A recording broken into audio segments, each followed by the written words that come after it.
오늘 이 시간은 무엇을 바라보는가라는 제목을 가지고 하나님 말씀을 증거하도록 하겠습니다. 여러분들이 읽으신 본문 베드로 후서는 로마 황제 네로로부터 대박해를 받던 시절에 그리스도인들에게 이 사도 베드로가 유언과 같은 심정으로 쓴 책이 베드로 후서입니다. 근데 베드로 후서를 왜 썼냐면 박해도 박해인데 더 큰 문제가 있었어요. 박해로 인해, 고난으로 인해, 역경으로 인해 살아가는 것도 힘든데 그것만으로도 충분해요. 근데 교회 안에 침투해 오는 세력이 있는데 바로 거짓 교사였습니다. 그 거짓 교사가 들어와서 그들을 교란시키면서 했던 역할이 뭐냐면 그리스도인들의 삶에 가장 큰 지탱할 수 있는 힘은 예수님께서 오신다는 거예요. 근데 예수님께서 안 오신다고 얘기를 하는 겁니다. 예수님이 오시지 않으니까 이 삶에 대해서 우리는 충실해야 되고 예수님께서 오지 않으니까 너희들 하고 싶은 대로 살아야 된다고 하고 그들은 도덕적으로도 윤리적으로도 부패한 자들이었는데 가장 중요한 부활 사상을 제거해버리는 걸 통해서 많은 그리스도인들이 배교하게 만드는 거예요. 다시 유대교로 돌아가고 또 죽음 앞에서 무력해지는 그들의 모습을 보고 당연한 얘기죠. 무력해질 수밖에 없었지만 부활이 있기 때문에 그것도 이겨낼 수 있었는데 부활이 없다 하니 참을 이유가 없고 고통받을 이유가 없고 괴로울 이유가 없는 거예요. 다 각기 제 갈 길로 도망가는 형국에 치닫게 됩니다. 그것을 봤던 베드로가 죽기 직전에 베드로 후서를 쓰면서 그들에게 알려준 게 뭐냐면 기억하라는 거예요. 기억하라. 그동안 하나님 말씀이 안 들려진 게 아니라는 거예요. 기억하라는 거죠. 마귀가 하는 게 뭘까요? 기억을 못하게 하는 거예요. 그래서 우리가 지금 예배를 드리고 있지만 마귀가 우리의 지금 예배 드린 시간을 예배 시간이 아닌 것처럼 기억을 못하게 하고 수업 시간에도 아이들이 수업 시간인 걸 잊어버리게 만들고 하는 일들이 있잖아요. 자기의 좋아하는 것 때문에. 근데 마귀가 하는 근본적인 게 뭐냐면 예배를 잃어버리게 하고 말씀을 잃어버리게 하고 찬양을 잃어버리게 하고 기도를 잃어버리게 하고 내가 누구고 나는 어디서 있고 나는 어디로 가고 있는지 다 잊어버리게 만드는 거예요. 그래서 생각 하나에 다 얽매여가지고 우리가 이 사물 저 사물 뭐든지 간에 다 그렇게만 연결 짓는 겁니다. 여러분들 이 시각이 잘못된 자에 의해서 그림을 그렸는데 어떻게 그렸을 것 같아요? 이 세상을 자기가 보는 시각대로 적었습니다. 그래서 이 시각을 되게 중요한데 자폐아가 보는 시각을 통해서 예술적인 걸 찾아내며 예술 작품으로서 승화시킨 것도 봤고요. 그리고 우울증 걸린 사람이 이 세상을 향해서 그림을 그려서 표현한 것도 있고 또 상당히 기쁨 속에 있는 사람이 그림을 그려서 표현한 세상이 있는데 세상이 어떨 것 같아요? 똑같은 사물을 봐도 똑같이 보지를 못한다는 거예요. 어떤 분이 한자에 대해서 굉장히 잘 안다고 합니다. 그래서 옥편 전체를 다 외운대요. 몇 페이지, 몇 줄, 그것까지 다 아는 분이 있는데 그 사람은 걸어가면서도 한자만 날아다닌대요. 이 세상 모든 거를 한자로 본대요. 그냥 한글로 써 있어도 한자로 보이고 한자가 써 있으면 저거는 몇 줄, 어디에 있는지를 본다는 거죠. 제가 그걸 보면서 깨달았던 게 뭐냐면 하나님 말씀이 들어와 있다면 지금 이 사건을 이렇게 볼 것이고 이 일을 이렇게 볼 것이고 오늘날 하나님 말씀이 들어 있다면 이 생각은 잘못된 생각이라는 걸 알 텐데 하나님의 말씀이 들어와 있다면 오늘 내 눈으로 보지는 않을 텐데 오늘 제가 왜 이런 말씀을 드리겠습니까? 오늘 제목이 무엇을 바라보냐는 거예요.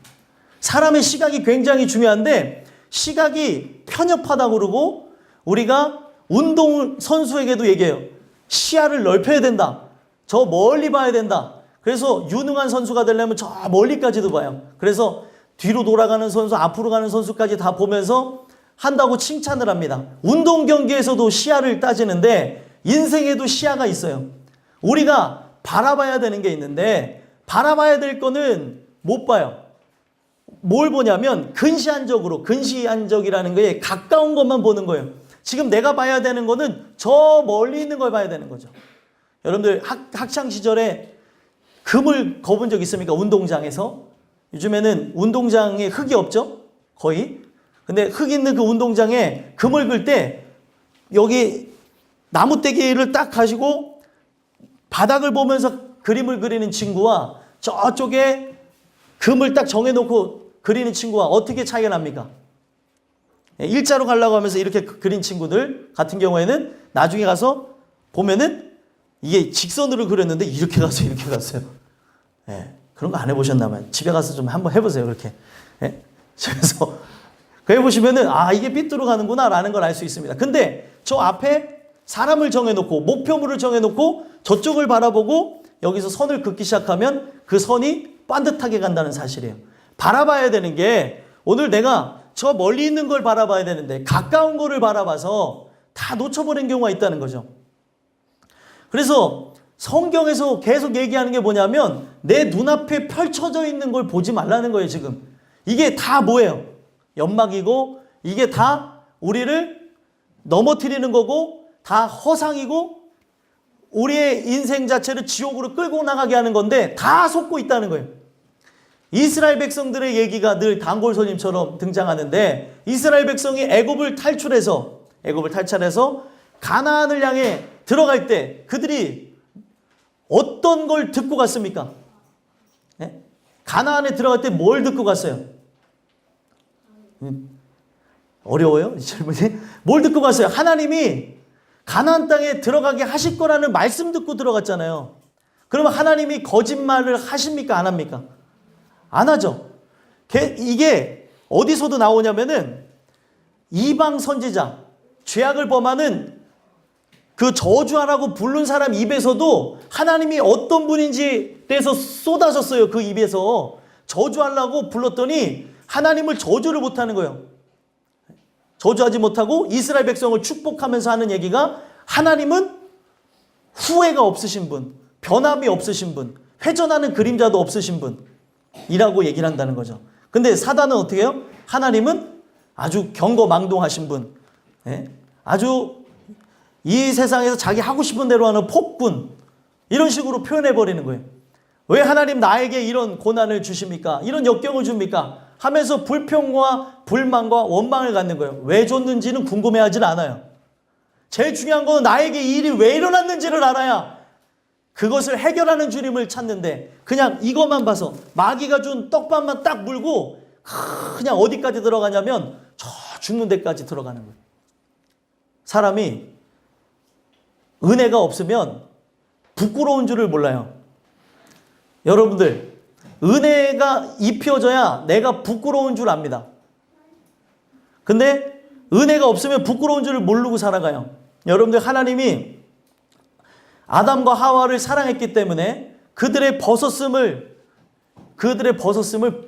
스스로가 부끄러워하게 돼서 자기네들의 그 수치를 가리려고 하는데도 가리질 못했습니다. 이거는 단순히 나뭇잎으로 옷을 입었냐 가죽으로 옷 입었냐의 그 사건이 아니라 우리가 그 하나님 앞에 서게 되어질 때에 은혜의 옷을 입지 못하면 나의 수치를 가릴 수가 없다는 거예요. 근데 벌거벗은 채 살아갈 때 정상인이면 어떻게 살아갑니까?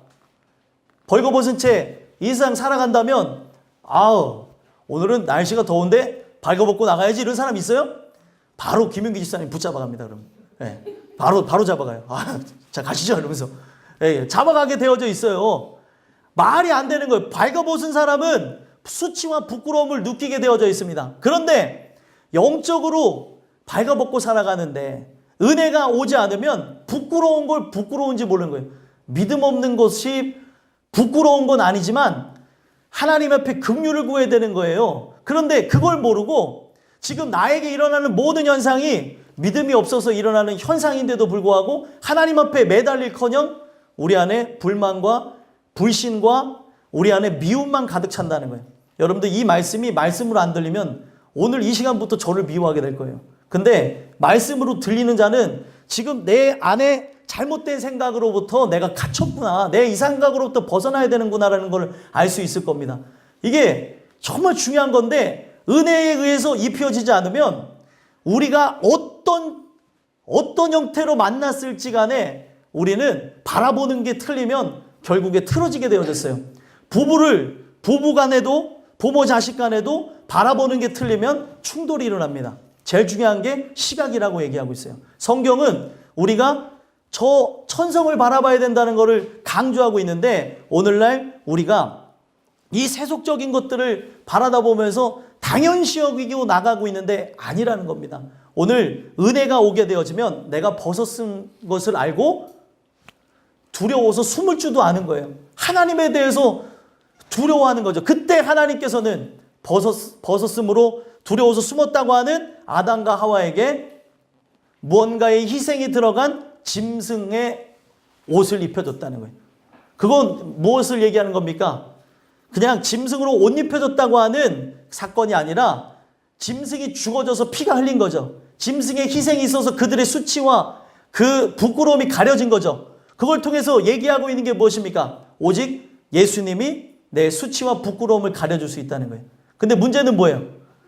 옷을 벗은 것을 알아야 옷을 입을 수 있다는 거예요. 은혜는 뭐냐면 내가 정말 부끄러운 존재구나라는 걸 알게 하는 겁니다. 성경에 보면 마가복음 5장에 거라사 광인이 나와요. 말로 오만 광인이지 우리의 말로 풀이하면 뭐예요? 미친 사람이 나옵니다. 미친 사람이 어떻게 하고 살았어요? 발가벗고 살았습니다. 발가벗고 사는데 부끄러운 걸 모르고 자기의 그런 쾌감을 느끼면서 돌로 자기 몸을 쳐요. 여러분들 아프면 칠까요? 안 칠까요? 안 쳐요. 저는 어렸을 때부터 그렇게 아픈 분들을 많이 보고 교회 안에서 크면서 정신 이상이나 귀신 들린 분들을 많이 봤어요. 그러다 보니까 참 희한한 거는 그들이 벗었는데도 부끄러움이 없고 뭐예요? 왜요? 사단이 붙잡고 있으니까. 그런 현상이 일어나고 또 사단이 그의 몸을 망가뜨리고 영혼을 망가뜨리는 데에 초점을 두니까 자기의 몸이 피가 나면서도 돌로 치며 또 칼로 긁으면서 피가 나는데도 불구하고 고통을 못 느낀다는 거예요. 예전에 저희 교회 가출 청소년을 데리고 있었을 때가 있었습니다.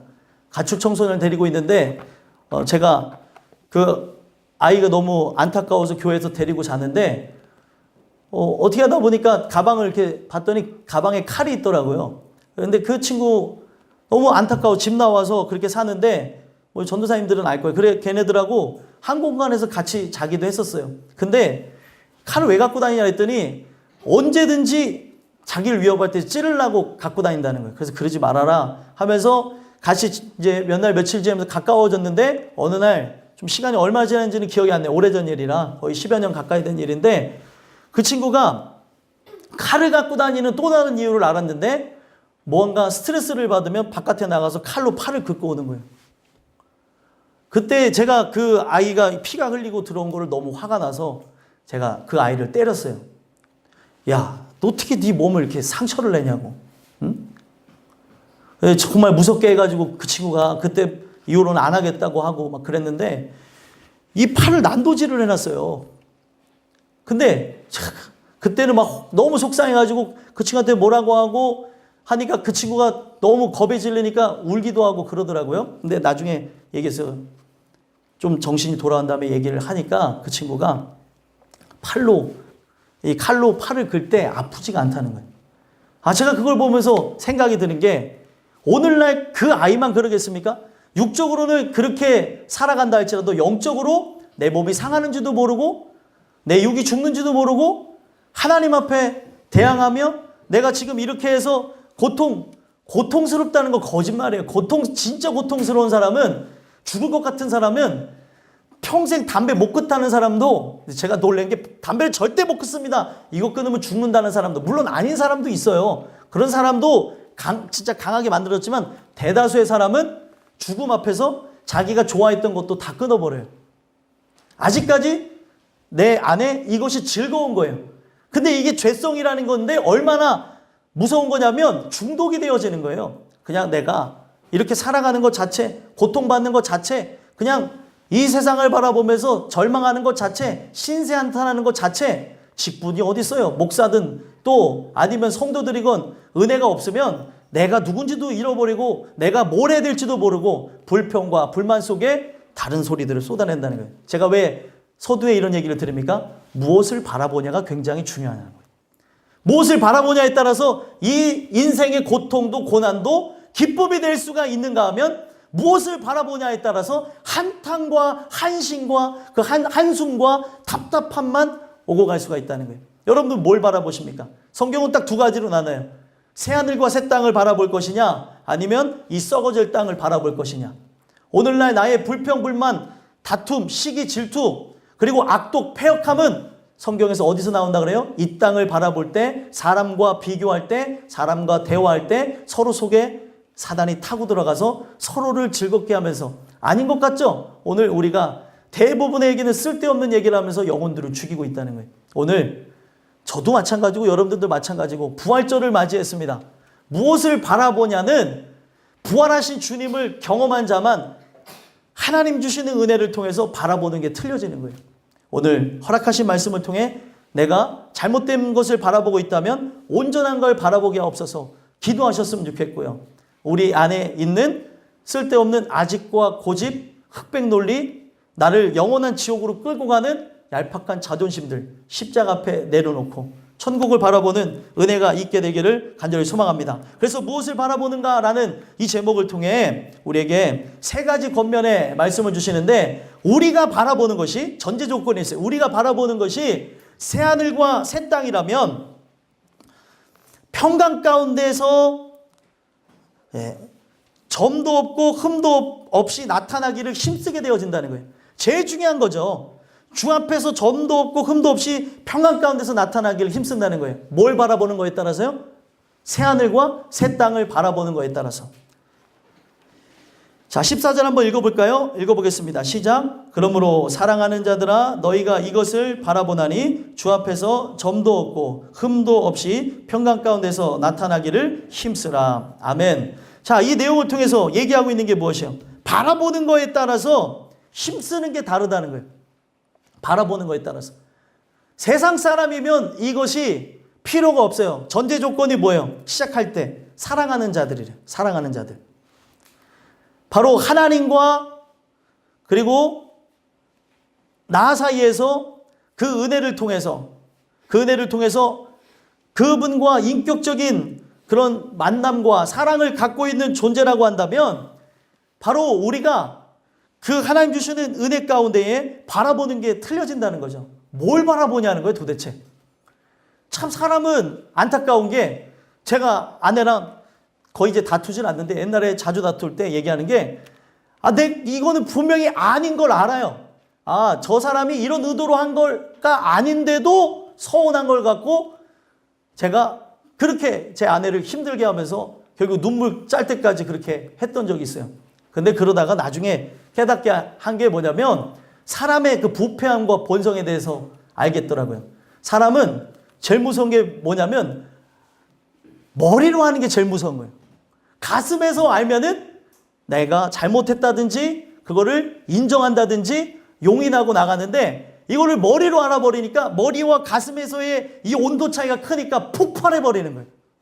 알겠는데 이 상황이, 이 현상이, 이 형편이 나에게 서운한 걸 어떻게 하냐, 나에게 답답한 걸 어떻게 하냐.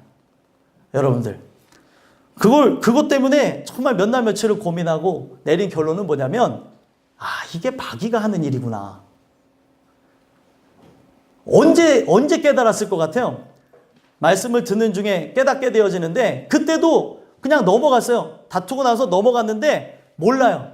그냥 진짜 저게 사실일까 아닐까 막 그러다가 나중에 말씀 듣는데 깨지는데, 울면서 저한테 얘기했던 제 아내가 기억이 나는 거예요. 그러면서 저의 더러움과 완악한 모습을 보게 되어지는데, 뭐를 깨닫게 되냐면 저의 그 부족한 역사를, 흑역사라 그러죠. 흑역사를 통해서 얘기하는 거예요. 근데 문제는 흑역사만 기억하신 분들이 있어요. 목사님이 옛날에 부부싸움을 그렇게 해갖고 사모님 울렸다며, 에휴 그렇게 생겼어, 아유 기생오라버니 같이 생겨가지고. 그냥 그러지 마시고 잘 들으세요. 여기에서 중요한 거는, 여기에 우리 얘기가 다 들어가 있어요. 우리의 모습이. 중요한 거는요, 그 모습 속에 나를 못 보니까 몇 날 며칠을 지나도 그게 이해가 되지 않는 거예요. 근데 하나님 말씀을 통해서 딱 깨닫게 하는데, 이게 마귀가 하는 일이구나.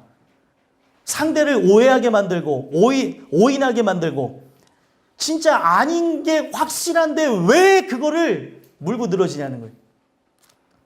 고집이라는 거죠.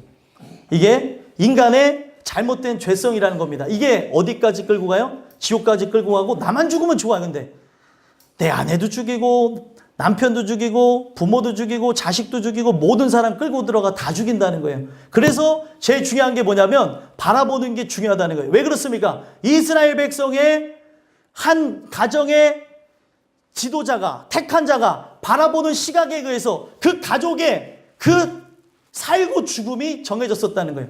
여러분들 예전이나 지금이나 다 심판의 직전에 살아간다고 하는데 노아 홍수 이전으로 돌아가 봅시다. 노아 홍수 이전에 모든 사람들은 다 죄악을 범해서 그냥 자기네들이 살아가는 것 자체가 죄악 자체고 자기가 잘못된 시각 갖고 이 땅을 향해 살아가는 것 때문에 모든 사람들이 다 죽게 되어졌어요.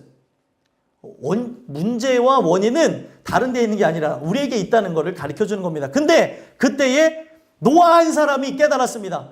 하나님의 은혜를 잊고 나고 보니까 이렇게 해서는 안 되니까 방주를 짓기 시작하는 거예요. 그래서 그 노아를 통해 노아의 아내와 그리고 노아의 세 아들과 며느리 셋까지 해서 총 8명이 구원받는 거예요. 여러분들과 저는 늘 기억하셔야 되는 게 뭐예요? 구원받는 사람의 숫자가 성경에서 늘 많다고 했습니까? 적다고 했습니까? 적어요. 근데 우리는 교회를 들어오면 그냥 구원받을 수 있을 것처럼 착각하는데 오늘 진짜 우리가 은혜를 통하여서 거듭남을 통하여서 새하늘과 새 땅을 바라다보고 내가 바로 그분의 다시 만날 주님의 신부와 같은 존재라는 걸 잊고 살아간다면 우리에겐 가망이 없다는 거예요. 그러면은 오늘 우리가 진짜 바라보는 자라고 하면은 더 바라보기를 원해야 되는 것이고 바라보고 있지 않다면 주님 나를 불쌍히 여겨주세요 하고 우리의 인생이 언제 끝날지를 모르는데 여러분들 우리는 항상 언제 죽을지를 모른다니까요. 근데 죽음에 대한 것이 실제로 그들 머릿속에는 있을 수 있을는지 모르지만 제 속에 있을는지는 모르지만 마음속에 들어가지를 않으니까 삶 속에 불안함이 없는 거예요. 쓰잘데기 없는 거에 다 불안해요. 오늘 우리가 뭘 바라봐야 돼요? 하나님이 어떤 분이래요? 하나님은 나의 영혼과 그리고 몸을 능히 죽이실 분이니까 그를 두려워하라고 얘기하고 있습니다. 정말 하나님을 경외하는 사람은 어떤 존재냐면 하나님 한 분만 두려워하는 거예요. 근데 믿음의 사람이 아니면 하나님만 빼놓고 다 두려워해요. 그냥 자그마한 것부터 10가지 다 두려워하면서 이런 나를 보며 답답해하고 이런 나를 보며 진짜 한탄하고 그 하나님 앞에 하나님 내가 믿음이 없습니다. 연약합니다라고 우리가 그 하나님 앞에 은혜를 구하고 매달려야 되는데 이제 그것도 없어요. 부끄러움과 수치가 없으니까 당연한 거라서 은혜 없는 거 당연한 거지. 은혜 없는 걸 어떻게 하랍니까? 네? 여러분들 자랑이 아니에요. 은혜 없는 건 자랑이 아니에요. 누구든지 그 하나님께 구하는 자마다 주신다고 얘기했어요. 근데 오늘 내가 이것이 없다면 구원의 문제를 통해 천국과 지옥으로 나눠진다고 하는 것이 머리로만 머물러 있으니까 하나님이 안 줘서 그런다고 생각하고 핑계만 대고 피해 나가는 것, 내가 하고 싶은 대로 하는 것에 대해서는 마음대로 살아가고 있다는 거예요. 여러분들 중요한 거는 시작부터 얘기를 하고 있습니다. 인격적인 것으로 시작을 하고 있다는 거예요. 여러분들 이 베드로후서 3장을 집에 가서 한번 읽어보십시오.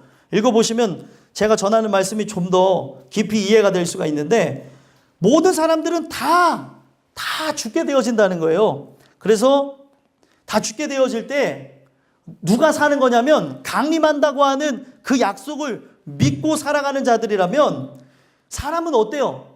예전에 홍수 사건을 통해서도 물에 빠져 죽을 수밖에 없죠. 물에 빠져 안 죽는 사람은 없어요. 그렇죠. 물에 빠져 죽을 수밖에 없는데 그 약속하심을 믿는 자, 이 약속하심이 언제부터 있었대요? 4절에 보니까 이르되 주께서 강림하신다는 약속이 어디 있느냐? 조상들이 잔 후로부터 만물이 처음 창조될 때와 같이 그냥 있다 하니 약속이 계속 있는 거예요. 계속.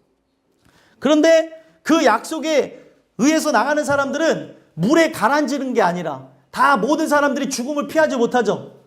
죽음을 피하지 못해서 바다에 들어가게 되면 바닷물에 가라앉는 것처럼 죽음을 피하지 못하고 다 죽게 되어지는데 은혜가 있는 사람들은 어떻게 했어요?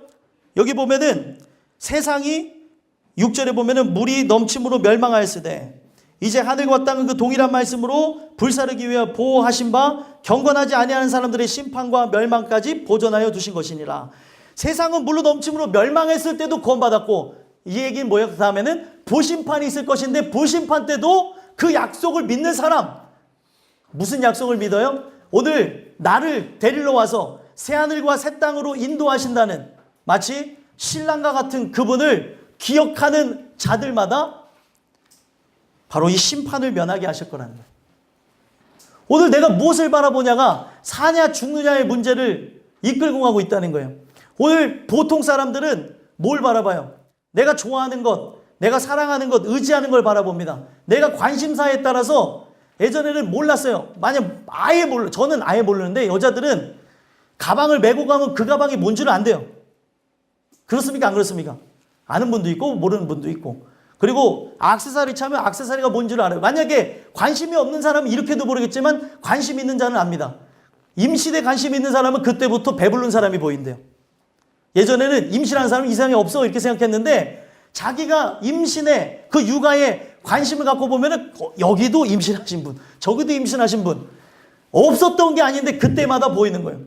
사람이 그동안 1층만 보고 살다가 병원에 어디 나가봤더니 저 4층에 있었대잖아요. 여기에 여기 있었어? 여기에 이게 있었어? 항상 그래요. 항상 그 자리에 있었는데도 불구하고, 거기에 내가 늘 들락날락 했는데도 불구하고 사람은 관심이 있는 것, 자기가 원하는 것만 바라본다는 거예요. 제가 세미나 가게 되면은 거기 그 찻집의 사장님하고 만날 때가 있어요. 커피 사장님인데, 그 커피 사장님이 그 거기를 이렇게 아름답게 꾸며놨는데 들어가면서 이거 새롭네요 라고 했더니 하시는 얘기가, 목사님 그거 처음 여기 개업할 때부터 있었어요. 아, 그래요? 나는 오늘따라 이거 처음 보는데? 그랬더니 그분이 하는 얘기가, 늘 있었는데 다른 거에 관심이 있으셨겠죠. 여러분, 우리가 그래요. 관심이 있는 것만 보인다니까요. 아이들은 그 또래에 관심 있는 사람은 또래 관심 있고, 그리고 청소년은 청소년 나름대로 뭐가 관심 있어요? 청소년들 게임에서 막 그 아이템 관심 있으니까 뭐 배틀그라운드인지 배틀필드인지, 너가 계급이 뭐냐, 너는 뭐냐, 관심 있잖아요. 다. 아니, 다. 누구나 마찬가지예요. 그거 좋아하면 그거 하고, 이거 좋아하면 저거 좋아하고. 청소년만 그래요. 아이들도 그렇고. 청년이 되면 청년은 뭐예요? 직업에, 취업에, 돈, 연봉, 이거에 관심 갖습니다. 노년에 들어가요. 뭐에 관심 있을까요? 노년에 들어가면 내 노후 어떻게 살아갈까? 뭐에 관심 있을까? 중요한 거는, 우리는 이 관심사 때문에 내가 이거를 너무 소망하니까 진짜 대화를 하지 말아야 될 사람, 섞이지 말아야 할 사람들과도 대화하면서 우리 안에 흙탕물이 들어온다는 거예요. 그들하고 얘기하는 걸 흙탕물이라고 해서 죄송하지만, 왜 제가 이러냐면 하나님 말씀만 순전하다는 거예요. 그게 우리 안으로 들어와야 되는 거죠. 근데 지금 살아가면서 갖고 있는 한탄, 눈물, 서름, 그동안 있었던 보상심리, 괴로움, 고통들, 이게 가득 찬 사람들과 만나서 대화를 해요. 내가 믿음이 있어서 그들한테 복음을 던질 수 있다면 좋겠지만, 그때는 허허거리고 웃고 오는데 이 마음이 허전해. 왜 그럴 것 같아요? 내 안에 어른들이건 애들이건 다 똑같아요. 뭐 사회 모임이 어떻습니까? 왜 은혜를 받으면 동창회를 안 나가고, 은혜를 받으면 왜 사회 만나는 사람들이 안 나갈까? 대화가 안 돼요. 교회를 같이 다녔어도 대화가 안 될 수 있다니까요. 믿는 사람이 진짜 믿는 사람이 아니에요. 다음 주 제목이 믿는 자입니다. 믿는 사람이 진짜 믿는 사람이 아니라니까요. 그냥 교회만 다니는 사람이죠. 그런 사람에 대해서 우리는 잘 알아야 되는데, 그 사람들이 하는 얘기, 그런 타령들, 쓸데없는 얘기들, 그냥 사업에 대한 전망, 미래에 대한 얘기를 들으면서 우리가 바라봐야 될 시각이 떨어진다는 거예요. 내 시각이 어딜 바라봐야 돼요? 천국 바라봐야 되죠. 천국을 바라봐야 되는데 그렇게 나가지 못하게 만든다는 거예요. 그래서 오늘 계속해서 얘기하고 있는 게, 앞전에서부터 얘기하는 게 뭐냐면, 주의 날이 도둑같이 이른다는 거예요. 10절에서 13절. 주의 날이 도둑같이 이를 거니까, 그 날이 오게 되어질 때에 12절에 어떻게 얘기하고 있어요? 하나님의 날이 임하기를 바라보고 간절히 사모하라는 거예요. 왜 사모하라고 얘기합니까? 그 날을 바라보라고 얘기해요. 정말 그 날이 이루어지기를 소망하며 하나님의 아들 예수 그리스도와 인격적으로 살아간 자들에게는 심판의 날이 두려움의 날입니까? 아니면 해방의 날입니까? 해방의 날이에요. 우린 머리로 정말 잘 알아요. 근데 그 해방의 날을 원하는 사람은 그 날을 사모하고 살아가래요. 그렇지 않으면은 어떻게 되어진대요? 그날을 사모하지 않는 사람들마다 바로 하늘이 불에 타서 풀어지고 물질이 뜨거운 물에 녹아지려니와, 그걸 바라보는 사람들은 우리가 그의 약속대로 그가 의가 있는 곳인 새하늘과 새 땅을 바라보도다. 이 세상이 없어진다 하더라도 주의 말씀이 없어지지 않는다 그랬죠. 천지는 없어질지언정 그의 말씀은 영원할 거래요. 그 말씀 붙잡은 사람들이면 노아 홍수 심판에서도 살았고 앞으로 있을 불심판이 우리에게 다다른다 하더라도 어떻게 되어진대요? 이 세상이 없어진다 하더라도 산다는 거예요. 바라보는 게 뭐냐에 따라서 새하늘과 새 땅 바라봐야 되겠죠. 근데 마귀가 하는 건 뭐예요? 쓸데없는 것, 이 앞에 아무짝에도 쓸모없는 것, 죽으면 끝날 것, 죽으면 뭐 된다 그러죠 사람들이. 그런 거에 다 혈안이 되어지면서 내 모든 관심이 거기에 가서 다 살아가고 있어요. 안 믿는 사람들은 그렇다 칩시다. 예수 그리스도에 의해서 살겠다고 하는 우리가 그 모습을 볼 때 부끄러워할 줄 알고 수치스러워할 줄 알고 하나님의 은혜를 구해야 된다는 거예요. 내 시각이 틀어졌다고. 주님 바라봐야 될 게 이게 아닌데. 공급하신다잖아요 하나님. 이거 믿는 사람들 여기 있습니까? 하나님 공급하신다는 거 믿는 분들 계세요? 하나님 공급하신다. 광야에서도 먹이시고 입히시고 마시게 하신 하나님이 지금도 우리를 그렇게 하신다는 거 믿는 분들 계세요? 아멘들 안 하세요? 믿으세요? 믿으면 여러분들 돈 보고 따라가지 마시고 명예 보고 따라가지 마시고 권력 보고 따라가지 마시고 믿음 따라가세요. 말씀 따라가세요. 말과 행동은 따로 노는 게 여러분들 제 맛 아니잖아요. 그죠? 말과 행동은 같아야 된다고 세상 사람들도 얘기하는데 말로는 순종한다고 하는데 행동은 순종하고 마음이 없어요. 하나도. 그게 뭐냐면 그게 가식이고 그게 위선이고 그게 진짜 하나님의 말씀에 대한 진실성이 없다는 겁니다. 오늘 우리가 이걸 통해서 봐야 되는 게 뭐예요? 새하늘과 새 땅을 바라보는 거라는 거예요. 새하늘과 새 땅. 그러면 우리 예수님은 어떤 존재라고 얘기해요? 우리 예수님은 성경에서 점도 없고 흠도 없는 분이라고 얘기하죠. 전혀 죄가 없으신 분이라는 거예요. 그 깨끗한 분이, 그 순결한 분이, 고귀한 분이 우리에게 내려올 때 여러분들 우리가 그 분의 영이 우리 안에 계시고 내가 그분을 사랑하게 되어지면 어떤 거냐면 나는 정말 하나님의 아들 예수 그리스도 앞에 나갈 만한 그런 존재가 되지 못하죠. 연약하죠. 부족하죠. 근데 그가 나를 사랑한다고 하기에 최대한 이 세상, 이 더러운 세상에서 진짜 정결하기를 소망하고 정절을 지켜가면서 우리의 신랑으로 표현되어지는 그리스도가 오기를 소망한다는 거예요.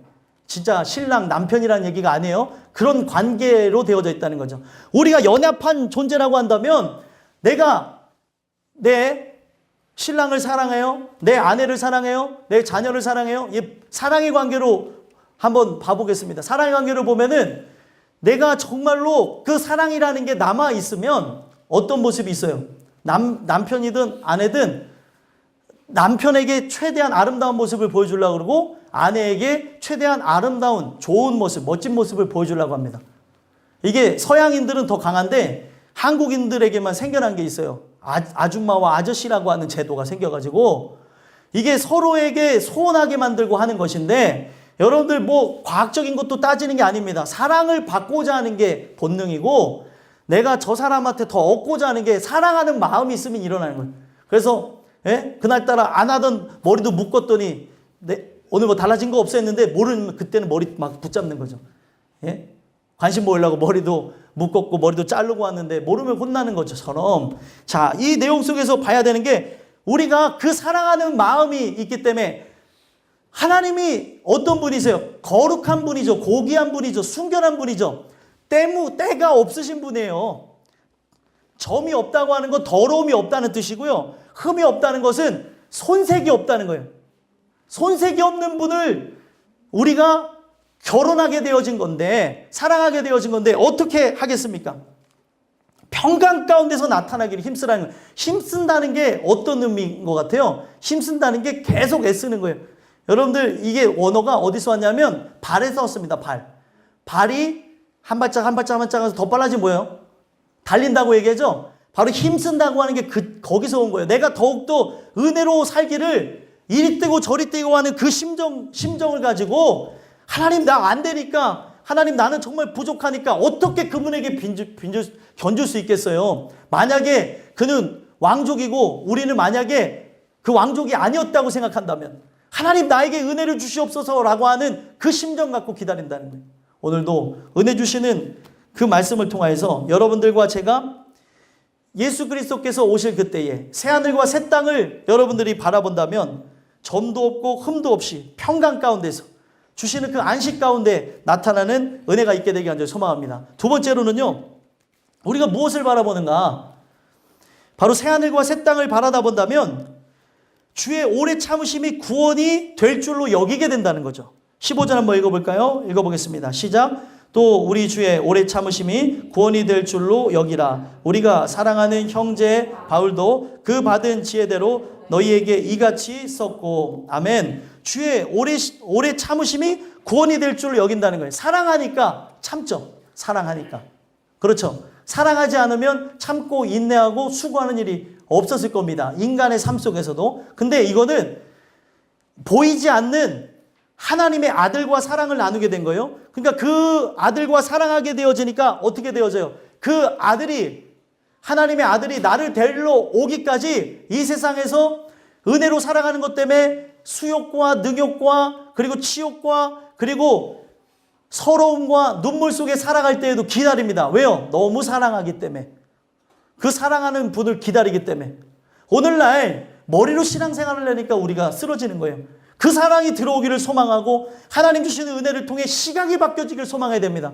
그래서 시각이 바뀌어질 때 비로소 하는 말이 너의 도움이 어디서 오냐는 거예요. 그동안 도움이 나에게서 오는 줄 알았는데 너의 도움이 어디서 오냐? 이 세상에 지금까지 살았던 게 너의 지혜냐, 너의 지식이냐, 너의 잘남이냐 아니라는 거예요. 모든 것은 천지를 지으신 여호와에게서 왔다는 거예요. 모든 도움이. 근데 사람은 다 자랑할 것이 있으면 요만한 것까지 자랑합니다. 하나님이 보호하셨기 때문에 그나마 여기까지 인도하셨기 때문에 산 거예요. 아까 전에 아이들이 찬양했잖아요. 에베네셀의 하나님 여기까지 도우신 거예요. 그러면 그거를 체험한 인생은 그게 진짜라고 하는 사람은 앞으로도 도와달라고 기도하는 겁니다. 미지의 영역을 걸어요. 고통의 영역을 걸어요. 미래라고 하는 것은 알 수가 없는 경험해보지 않은 그 삶을 살아가는 거잖아요. 그때 어떻게 나가냐면 도우심은 그분에게 구하는 겁니다. 그분만이 우리의 도움이 된다는 거예요.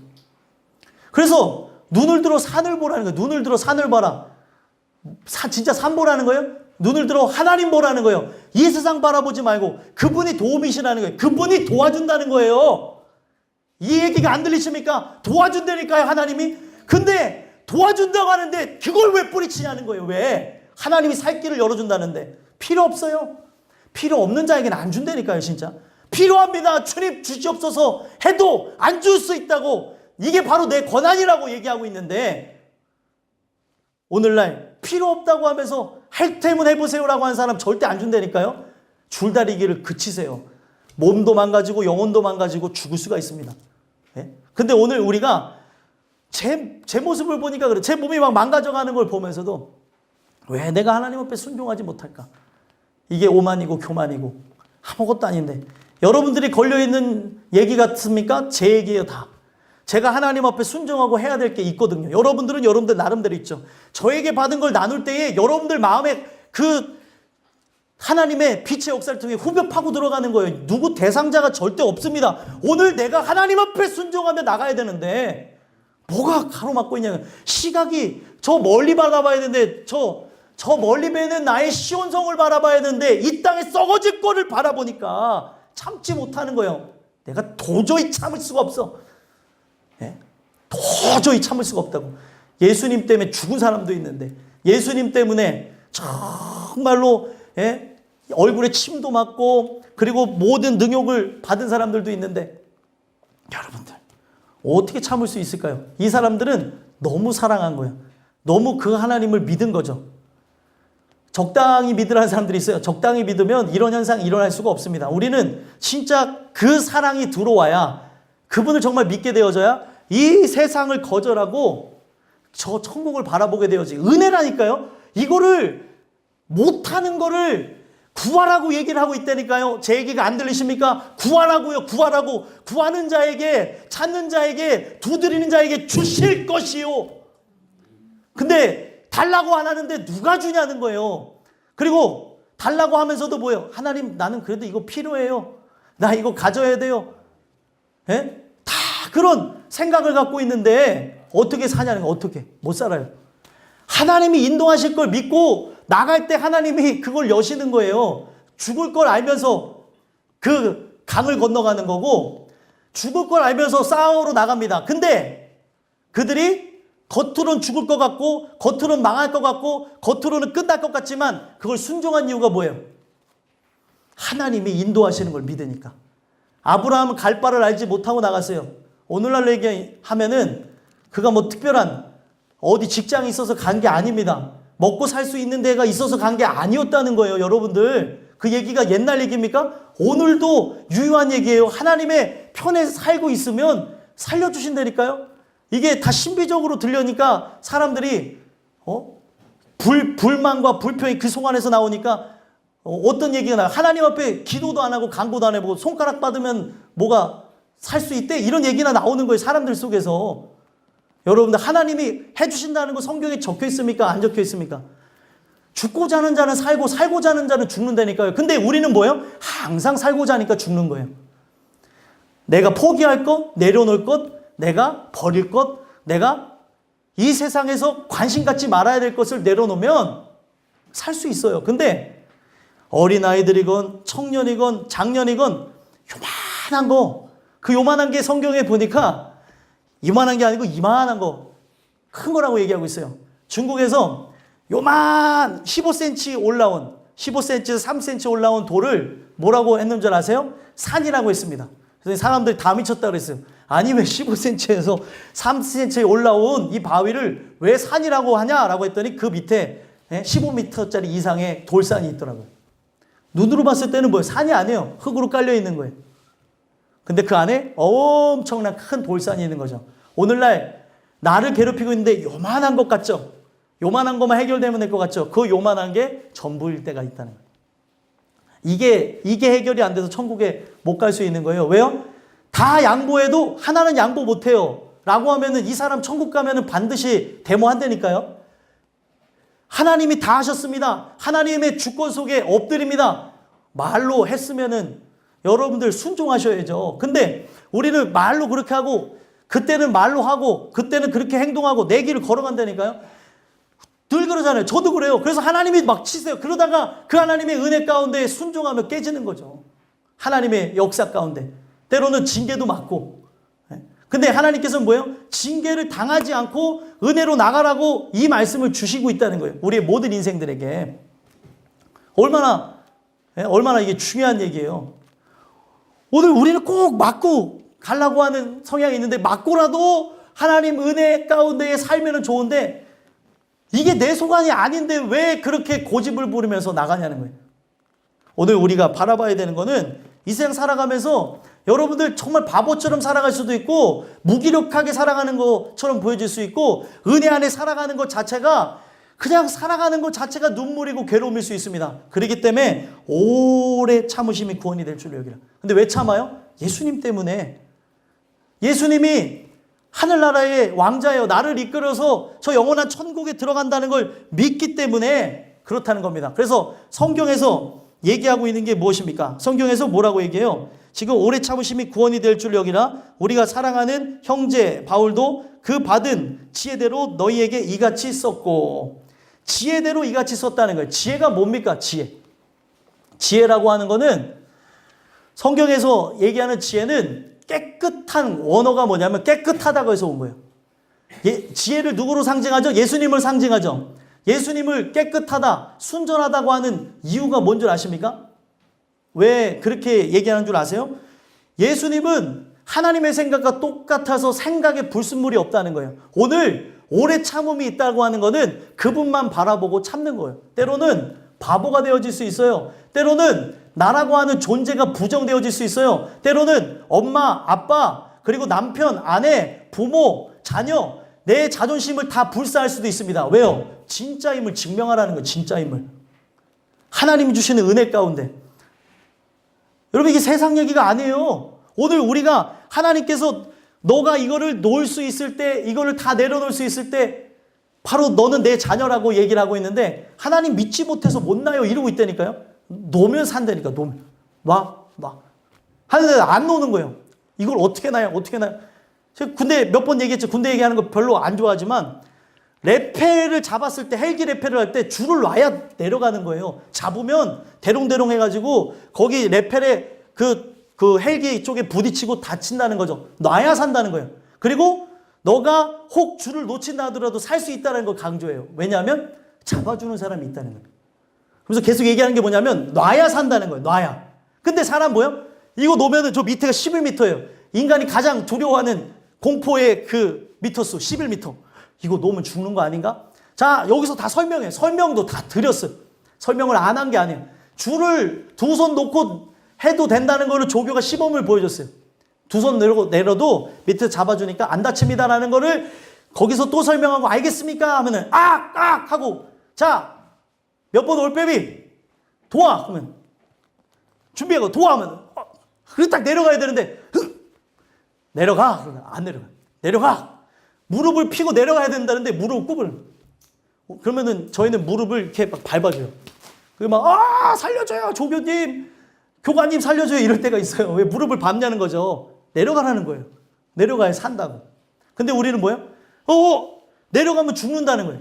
줄이 잡아주고 있다니까요. 얘기를 했는데도 믿지 못하니까 눈앞에서 저기서 지금 잡아당긴 걸 봤는데도 사람의 믿음이 그래요. 머리로 아는 것과 실제로 체험하는 게 다르다는 거죠. 내가 막상 여기서도 막 웅성웅대요. 제가 이제 교육하면서 봤거든요.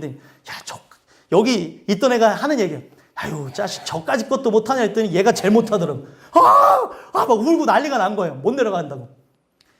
보는 거하고 실제하고 달라요. 오늘 우리가 그분을 찾는다는 거를 은혜 가운데에, 사랑 가운데에, 믿음 가운데에 하게 되면 정말 구원이 될 줄로 밀고 그 이분의 말씀 자체가 인간의 생각하고는 다르다니까요. 불순물이 들어오지 않은 상태의 것이기 때문에 내 생각하고 다르다니까요. 타협이라는 게 없어요. 그렇게 나간 자마다 구원이 된다니까요.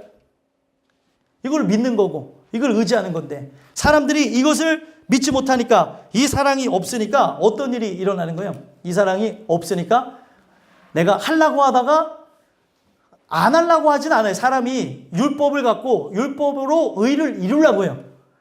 우리는 이루지 못하니까 이루신 분을 얻어야 된다고 얘기를 하는 건데 이루려고 하는 거예요. 그러다가 하다 안 되니까 막 승질도 부리고 버럭대고 오늘날은 어떨 때는 웃었다가 어떨 때는 울었다가 어떨 때는 짜증 부렸다가 이게 가정에서 직장에서 사회에서 교회에서 도대체 어느 장단에 맞추라는 거예요. 여러분들 은혜가 있어야 우리는 평강 속에 살아갈 수 있어요. 은혜가 있어야 안식 속에 살아갑니다. 은혜가 없으면 우리는 그냥 내키는 대로 내가 갖고 싶은 대로 생각되는 대로 살아간다는 거예요. 소망하기는 주시는 은혜를 통해서 여러분들과 제가 새하늘과 새 땅을 바라보는 역사가 나에게 일어났다면 거듭남으로 내가 바라보는 땅이 이 땅이 아니라 저 하늘 저 새 땅이 되어졌다면 오래 참으심이 구원이 될 줄을 여기고 어떤 환경 속에서도 끝까지 승리하며 나가는 여러분들과 제가 되길 간절히 소망합니다. 마지막 세 번째로는 무엇을 바라보는가? 우리가 새하늘과 새 땅을 바라다 본다면 미혹을 삼가고 바로 그리스도를 아는 지식에까지 자라가길 소망해야 된다는 거예요. 미혹을 삼가라는 거예요. 미혹이 뭘까요 도대체? 미혹이라고 하는 거는 우리가 넘어질 만한 아름다운 말이나 또 좋은 것이나 이런 것들이겠죠. 넘어갈 만한 것을 갖고 해야 넘어가지 딱 봐도 이거는 미혹이네 이런 거 갖고 마귀가 역사하지 않아요. 오늘날 우리를 그렇게 잡고 흔들고 있다는 겁니다. 그래서 그 미혹에 넘어가지 말라고 얘기하고 있는 것 중에 뭘 얘기하고 있냐면 16절 한번 읽어볼까요? 읽어보겠습니다. 시작. 또 그 모든 편지에도 이런 일에 관하여 말하였으되 그 중에 알기 어려운 것이 더러 있으니 무식한 자들과 굳세지 못한 자들이 다른 성경과 같이 그것도 억지로 풀다가 스스로 멸망에 이르느니라. 아멘. 자, 여기 보게 되면은 문제가 있다고 했어요. 지금 은혜로 살아가는 그 사람들에게 어떤 사람들이 문제예요? 무식한 자들과 굳세지 못한 자들이 문제라는 거예요. 자, 이걸 왜 무식한 자들과 굳세지 못한 자들을 문제로 여겼는지 아십니까? 그리스도의 말씀에 세워져 있지 않으니까, 그리스도를 아는 지식이 없으니까 그리스도가 아닌 걸 얘기하는데 아닌 걸 따라간다는 거예요. 무슨 얘기인지 아십니까? 그러니까 저를 아는 사람은 저기 어느 광장에 가면은 저기 서구청에 거기 그 광장에 가게 되면은 김유선이라는 사람이 있습니다 라고 하는 걸 아는 사람은 거기 가서 저를 찾겠죠. 근데 거기에 김유선 비슷하게 생긴 김유석이 있다고 생각해 보세요. 얼굴도 비슷하고 생긴 것도 비슷하고 한데 딱 봤는데 뭐 서 있는 거나 뭐 폼이나 비슷하긴 한데 다르면은 여러분들은 김유석한테 가겠습니까? 김유선한테 가겠습니까? 김유선한테 가자. 아는 사람, 만나야 될 사람이 김유선인데 아유 김유선 만나러 가야지 하면서 가고 있는데 김유선을 알아요. 가는데 김유석하고 비슷하네? 아, 저 사람하고 얘기할까? 이런 사람이 있습니까? 없어요. 김유선을 아는 사람은 김유선을 만나러 가는 게 맞습니다. 근데 중요한 거는 어떤 걸 얘기하는 거냐면 우리가 계속해서 예수를 만났다고 생각하고 내가 예수를 경험했다고 살고 있을 때에 그를 진짜 아는 지식이 없고 만나지 못한 것 때문에 문제가 생겨나는 거예요. 어떤 사람이 나타나요. 새로운 사람이 나타나서 얘기하는 게 이분이 진짜 예수라는 거예요. 예수가 가리킨 거는 이게 참도입니다 라고 얘기를 하는 거죠. 그랬을 때 예수를 정말 만난 사람은 흔들려요? 안 흔들려요? 안 흔들리죠. 만났기 때문에. 내가 대화했기 때문에. 경험했기 때문에 흔들리질 않아요. 근데 들었어요. 그래서 그 예수라고 하는 분이 좋다는 얘기만 듣고 그리고 그분에 대해서 어느 정도 정보를 알고 있는데 들어봤더니 아 이분이 진짜라 그러고 여기가 훨씬 더 은혜롭다고 하면은 그냥 다 쏠려간다는 거예요. 그때 당시에 그런 일이 있었던 거예요. 베드로가 전한 복음이 분명히 존재하는데도 불구하고 거짓 교사가 들어와서 저 가짜라고 하니까 안 만난 사람들이 예수님을 아는 지식이 없으니까 뭐예요? 예수님에 대해서 얘기하고 우리가 그분을 기다려야 된다고 하는데 지금 거짓 교사가 더 그럴싸한 얘기를 갖고 와서 흔들어 놓고 하니까 다 그쪽으로 쏠려버렸다는 거예요. 그걸 얘기하는 거예요. 여기서 얘기하는 무식한 자, 굳세지 못한 자는 성경에서 얘기하는 게 우리가 학식이 부족한 걸 얘기하는 게 아닙니다. 하나님의 아들 예수를 모르는 걸 무식하다고 얘기하는 거예요. 여러분들 우리가 문맹이어도 천국 갈 수 있습니다. 그렇죠? 누가 교회 글 알아야 된다고 천국 간다는 사람이 있습니까? 그게 아니죠. 글을 알아야 될 목적은 딱 하나예요. 성경 보기 위해서. 교회 안에서는요. 그러면은 그 정도면은 되는 거지 우리가 그동안 어디 학교 나왔고 이게 중요한 게 아니라는 거예요. 그걸 무식하다고 얘기하는 게 아닙니다. 근데 오늘 우리는 일반화를 시켜요. 내가 예전에 많이 배우지 못했으니까 하나님에 대해서도 몰라도 돼라고 얘기를 하고 있다는 거예요. 그게 아니라는 거죠. 오늘 우리가 정말로 은혜 가운데 그리스도를 알기를 소망하고 나가야 된다는 겁니다. 우리가 예수를 모른다고 하는 것을 무식하다고 얘기하는 거예요. 경험하지 못했기 때문에, 알지 못하기 때문에. 그리고 굳세지 못하다는 게 뭐예요? 그냥 좌로나 우로나 치우치고 흔들흔들 거리는 존재라는 거죠. 중요한 거는 무식한 자나 굳세지 못한 자나 똑같은 겁니다. 뭐예요? 믿음이 없다는 걸 얘기하는 거예요. 이들이 결국에 거짓 교사에 의해서 잘못되어진 내용들, 잘못된 풀이한 거를 듣고 스스로 멸망에 이른다는 거예요. 그래서 여러분들 이 베드로후서 1장에서도 얘기하고 있는 게 1장 21절에 보면 20절 20절에 보면 먼저 알 것은 성경의 모든 예언은 사서로의 풀 것이 아니니 예언은 언제든지 사람의 뜻으로 낸 것이 아니요 오직 성령의 강동하심을 받은 사람들이 하나님께 받아 말한 것임이니라. 성령에 의해서 말하는 사람들의 이야기를 들어야 되는 것이지 성령에 의해서 말하지 않는 사람의 얘기를 들으면 안 된다는 겁니다. 근데 오늘 거짓 교사가 뭔 줄 아세요? 오늘날 거짓 교사는 뭐 사이비, 뭐 신천지 이런 게 거짓 교사가 아니라 더 큰 문제는 교회 안에 예수를 믿지 못하는 사람들이 하는 경험하지 못해서 쏟아내는 불평과 불만, 원망의 소리가 바로 뭐라는 거예요? 거짓 교사의 소리가 된다는 거예요. 왜 그렇습니까? 그 소리에 의해서 믿음이 생겨나요. 그 잘못된 것에 의해서 잘못된 걸 바라봐요.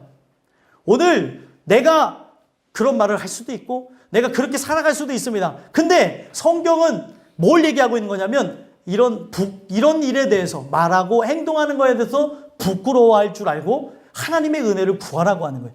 그냥 내가 불순종하며 살아가고 죄악대로 살아가면서 일어났던 모든 거를 자랑하듯이 얘기하고 나가는 게 아니라, 그리고 정당화하는 게 아니라, 그것에 대해서 아무렇지 않게 얘기하는 게 아니라 오늘 나를 불쌍히 여겨달라고 하고, 오늘 내가 거짓 교사가 되는 건 아닌가.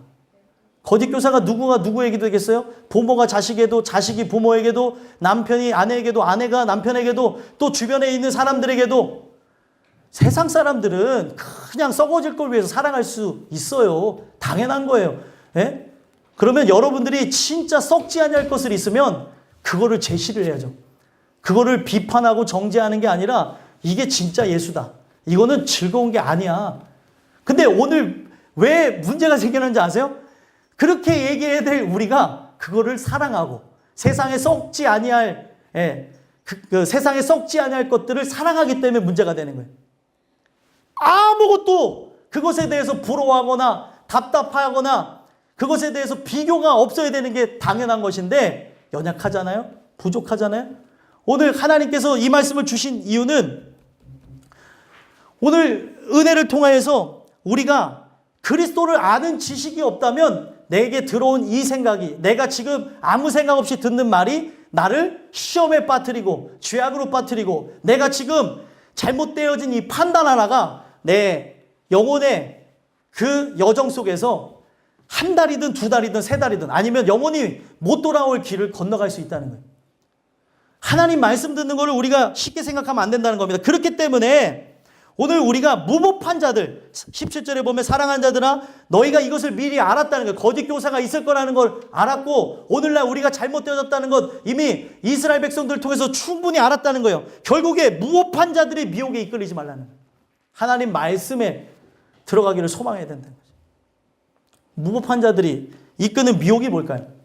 무법한 자들이 이끄는 미혹. 이들은 생명의 법이 이끌어가는 게 아니에요. 사망의 법이 이끌어가는 겁니다. 그러니까 무법한 거예요. 자기가 하나님이 되어져서 아무 생각 없이 꺼리낌 없이 하는 그 모든 것들. 오늘 우리가 그 은혜가 있어야 그것들을 바라다 보며 내가 말은 진짜처럼 했는데 가짜인 것 때문에 슬퍼하고 고통받아 하며 하나님께 기도하고도 나가는데 이제는 완악함이라는 게 들어오면 뭔 줄 아세요? 하나님 말씀에 대해서 그냥 터부시하게 듣게 되어지고 그냥 아무 감정 없이 듣게 되어지고 완악함이라는 게 들어오면 아휴 그래 이런 생각이 목회자든 성도든 어느 누구든지 들어갈 수 있다는 거예요. 여러분들 성경은 그분이 주실 때까지 은혜를 구하라고 얘기했어요. 그분이 주시는 사랑이 들어오면은 오늘날 우리가 그분의 뜻과 영광으로 나갈 수가 있는 겁니다. 그래서 18절에 보면 그를 아는 지식에까지 자라가라는 거예요. 그를 아는 지식에. 다른 지식에 잡다하고 다른 걸 몰라도 좋습니다. 세상 지식 몰라도 좋아요. 이 세상에서 성공 못해도 좋아요. 하나님 아는 지식이 구원에 이르게 하는 지혜에 이르게 한다는 거예요. 그래서 계속해서 에베소서 3장에서도 얘기하고 있고 골로새서 2장에서도 얘기하고 있는 게 우리는 분명히 그 사랑을 알아야 된다는 거예요. 그 사랑을 체험해야 된다는 거죠. 그것을 알아야 결국에 너비와 길이의 그 높이의 어떠함을 알아서 그 충만하신 것, 하나님의 충만하신 것으로 충만하게 되어진대요. 그러면 이거는 어떻게 되어지는 겁니까? 오늘 우리의 인생이 진짜 천국을 바라본다면 말씀에 가까이 하기를 소망하고 기도에 가까이 하기를 소망하고 하나님 주시는 은혜 가운데에 내가 바라봐야 될 게 천국이 맞다면 이런 세상을 사랑하는 마음을 두고 기도하셔야 된다는 거예요. 그때 하나님이 역사하시는 겁니다. 왜? 예수님을 알아야 돼요. 알아야 그분의 천국에 가는 거죠.